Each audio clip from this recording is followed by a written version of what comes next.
آئیے جناب محتاب عالم جامعہ اشرف سے میں گزارش کروں گا تشریف لائیں۔ اس کے بعد محمد عادل حسین جامعہ اشرف تیار رہیں۔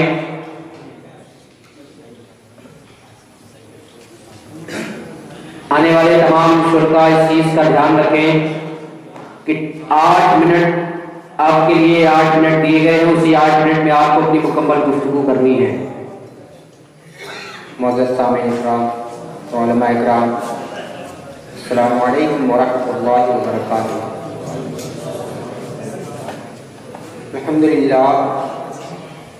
الحمدللہ وکفا وسلام علی عبادہ الذین اصطفیٰ،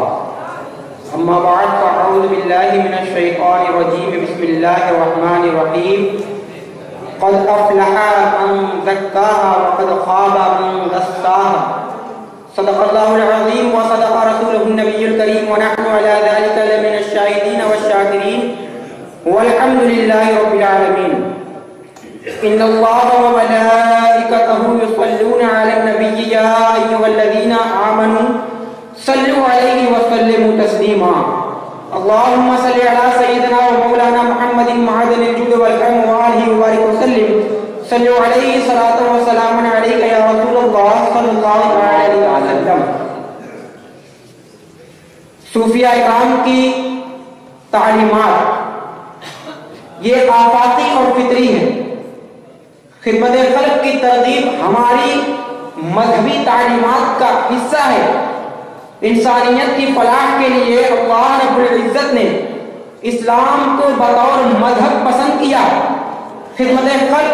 تمام مذاہب کی تعلیمات کا ایک بنیادی وصف ہے،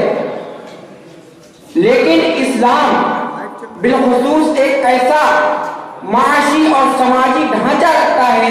جس میں انسانیت کے احترام اور تمام انسانوں کے درمیان باہمی تعاون کو صرف اخلاقیات پر نہیں بلکہ عبادت میں بھی شامل کر دیا گیا۔ اور قرآن کریم میں سماج کی تعمیر و ترقی کے متعلق ایسی کئی ساری آیات کریمہ ہمیں مل جاتی ہیں کہ جن کے مطالعے سے، جن کے ترجمے سے یہ بات واضح ہے کہ بعض مواقع پر انسانی خدمت کے عمل کو حقوق اللہ کو فوقیت حاصل ہے۔ اسلام ہمیں اللہ رب العزت کی مخلوق کے ساتھ ہمدردی کی تعلیم دیتا ہے، احترام انسانیت کی تعلیم دیتا ہے، اور انہی تعلیمات پر عمل کرتے ہوئے صوفیاء اکرام نے سماج کی تعمیر و ترقی میں اپنی خدمتیں انجام دی۔ ایک انسان جس کے سر پر اللہ رب العزت نے اشرف المخلوقات کا تاج سجایا، اس کی زندگی کے لیے مذہب ایک ضروری اعتقاد رکھتا ہے۔ اللہ رب العزت نے انسان کو اشرف المخلوقات بنایا، دینی اقتدار پر عمل پیرا ہو کر انسان مہذب، شائستہ اور قابل رشک زندگی گزارتا ہے، جبکہ سماج انہی اقتدار کے تحفظ کو یقینی بنانے کے لیے مذہب کا محتاج ہوتا ہے۔ انہی اقتدار پر عمل پیرا ہونے کے لیے مذہب کا محتاج ہوتا ہے۔ صوفیاء اکرام کی وہی تعلیمات ہے۔ آج صوفیاء اکرام نے ہمیں جو عطا کیا ہے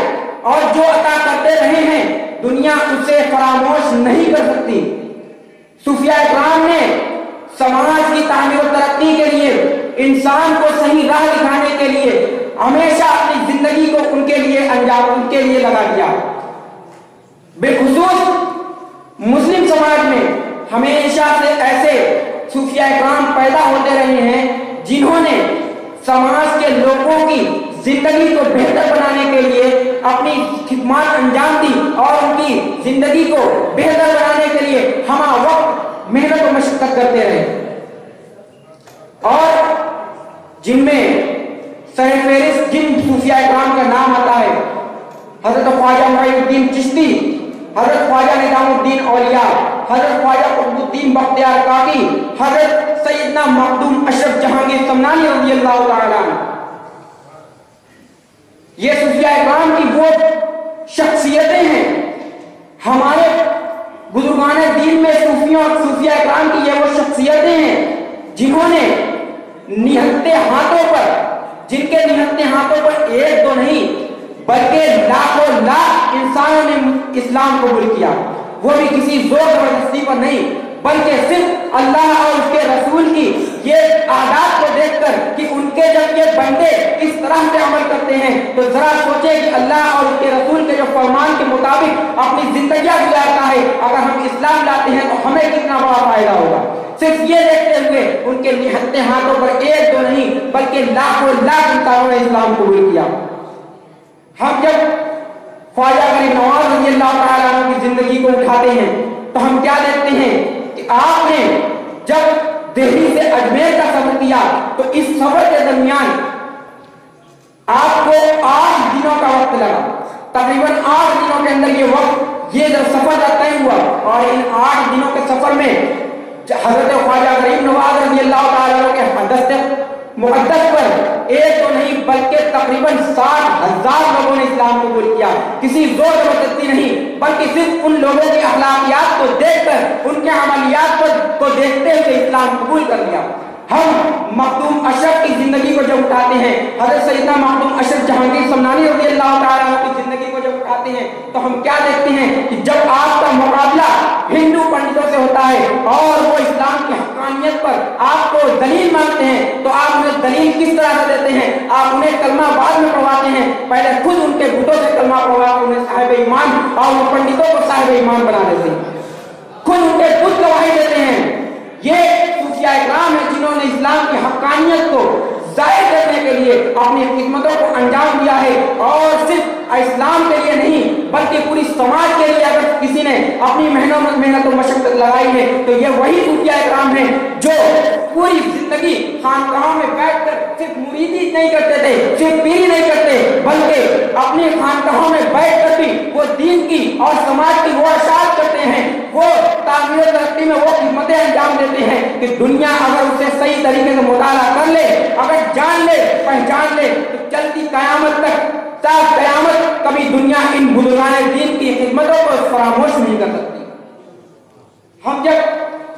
سیدنا اعلیٰ حضرت اشرف میاں علیہ السلام کی خدمت کو دیکھتے ہیں، ان کی زندگی کی طرف جب ہم جاتے ہیں تو ہمیں ان کی زندگی میں کیا ملتا ہے؟ آپ نے اس مدرسے کی تعمیر کرائی جو آج سرزمین ہندوستان کا ایک وہ تارا بنا ہوا ہے جو پورے ہندوستان میں چمک رہا ہے، اور اس مدرسے کے فارغین جب دنیا کے چپے چپے میں جاتے ہیں اور بے خصوص ہندوستان کے کونے کونے میں جا کر تعمیر و ترقی کے لیے لوگوں کو تعلیم سکھاتے ہیں، لوگوں کو علم دین سے فیض یاب کرتے ہیں۔ یہ کون ہے؟ یہ سرزمین مبارک پور اشرفیہ کی بنیاد رکھنے والے اعلیٰ حضرت اشرف میاں علیہ رحمۃ و رضوان کی ذات پاک ہے، جنہوں نے سب سے پہلے سرزمین مبارک پور میں اپنی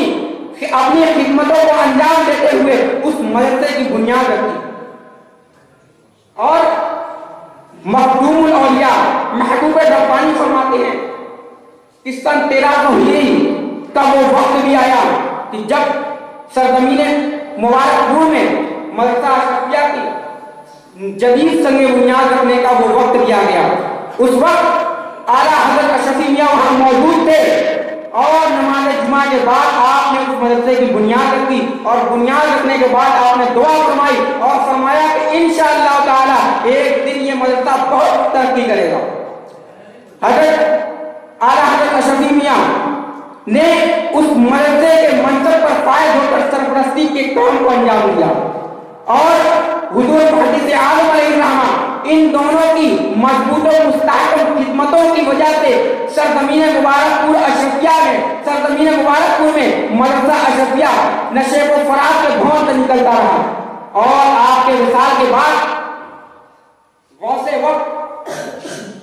شیخ المشائخ سیدنا الحاج الشاہ مختار اشرف علیہ الرحمہ نے اس مدرسے کی باغدور سنبھالی، اور وہاں پر اس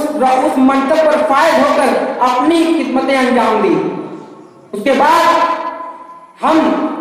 سید اعلیٰ حضرت اشرف میاں کی سیدنا احمد اشرف علیہ الرحمہ کی زندگی کی طرف جب جاتے ہیں کہ آپ نے وہاں کی انتظام و انصراف کی خدمتیں انجام دی، اور حضرت سیدنا مولانا احمد اشرف علیہ الرحمہ فرمایا کرتے تھے اگر میری زندگی نے ساتھ دیا، میری زندگی نے میرے ساتھ وفا کی تو انشاءاللہ تعالی سرزمین مبارک اشرفیہ میں اس مدرسے کو اظہر ہند بنا کر جاؤں گا۔ اور گویا یہ صوفیہ اکرام کی تعلیمات، یہ ان کی تعمیر و ترقی اور ہندوستان کے لیے یہ ان کی خدمتیں ہیں کہ آج مبارک پور کی سرزمین پر وہ مدرسہ ایک